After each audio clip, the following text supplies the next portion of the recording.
कपड़े धोने वाली बहू। शादी के पहले से ही विभा को कपड़े धोने का बड़ा शौक था। कभी नल के नीचे तो कभी तालाब के पास। अरे मेरी नीली वाली लुंगी नहीं दिख रही है। विभा की अम्मा, कहाँ रखी है लुंगी? अरे वो तो विभा ने परसों ही धोकर रखी थी आपकी अलमारी में, देखो वहीं होगी।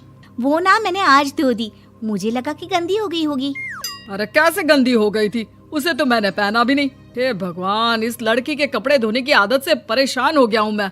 जितना तो घर में राशन नहीं आता, उससे कहीं ज्यादा डिटर्जेंट पाउडर का खर्चा है। इसकी शादी करवा दो, शादी जाए अपने घर में ही करे काम, फिर चाहे घर के कपड़े धोने हो या पूरे गांव के।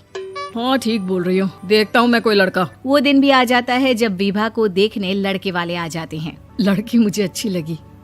होने वाली सास कहती है, बेटी अगर कुछ पूछना है तो पूछ लो। वैसे तो हमारी लड़की बहुत ही शर्मीली है, जो बोल दो वो मान लेती है, इसे क्या पूछना होगा। अरे कैसी बात कर रही हो माँ, मुझे इन लोगों के घर रहना है, सवाल तो कई है। हाँ हाँ बेटा, पूछ लो ना, क्या पूछना है। आप लोगों के घर कपड़े कौन धोता है? सास का मुंह बन जाता है। देखो, अगर तुम ये कहना चाहती हो कि तुम्हें कपड़े धोने नहीं आते तो सुन लो, कपड़े मैं ही धोती हूँ, लेकिन तुम्हारे आ जाने के बाद मैं रुमाल तक नहीं धोऊंगी। अरे चुप रहना भाग्यवान, बहू बेचारी घर आई नहीं, उसे डराना शुरू कर दिया। वो क्या है ना बिटिया, अभी तक तो ये कल्लू की माँ ही धोती थी, लेकिन अब तुम्हारे पापा तो दहेज में वॉशिंग मशीन देंगे ही। तभी विभा की माँ बोल पड़ती है, सवाल भी पूछा तो क्या। वैसे भाई साहब, मशीन की तो फिर भी कपड़े धोने की कैपेसिटी होती है। मतलब जो बिटिया दे रहे हैं ना विभा, इसे कपड़े धोने का बहुत शौक है। ये आप लोगों के क्या, आस पड़ोस गांव मोहल्ले सबके कपड़े धो दे और उफ तक ना करे। बाहर देखा नहीं आपने कितने कपड़े सूख रहे हैं? सब हमारी बिटिया ने ही तो धोए हैं। बस भी करो ना माँ, शर्म आ रही इतनी तारीफ सुनकर। और तो और एक दाग निकाल कर दिखाओ तो मान जाऊं। हाँ अच्छा, माफ करना बेटा, मैंने गलत समझा। हमें तो रिश्ता बहुत पसंद है। और ऐसे जुड़ जाता है रिश्ता कपड़े धोने का शौक रखने वाली विभा का। उसकी शादी हो जाती है कोयला फैक्ट्री में काम करने वाले कल्लू के साथ। शादी के बाद अचानक विभा चिल्लाती हुई सास के पास आती है। सासू माँ, अरे सासू माँ कहाँ है आप? ये तो धोखा है, धोखा दिया आप लोगों ने मुझे।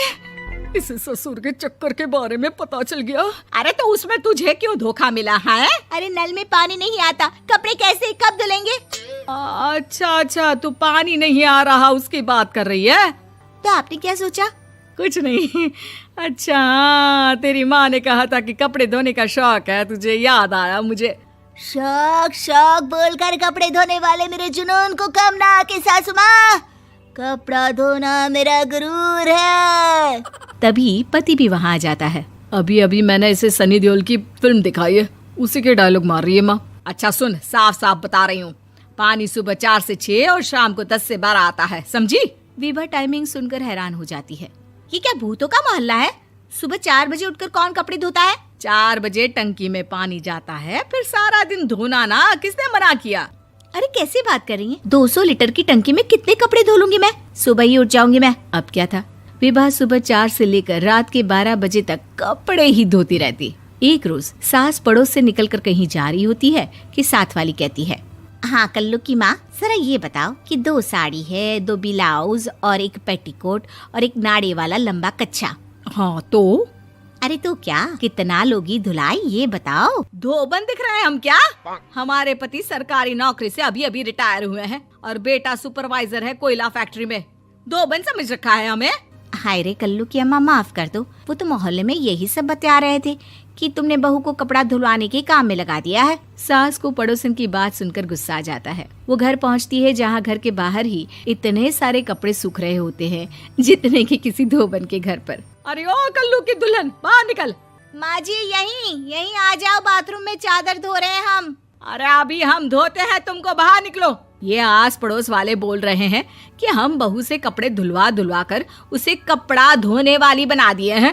अरे छोड़ो ना माँ जी, किन लोगों की बातों में आती हो? आस पास के लोगों का तो काम ही होता है कि वो किसी तरह सास बहू को लड़ा दे। बहू सारे घर के कपड़े धोती है, ये क्या कम है? बोलिए।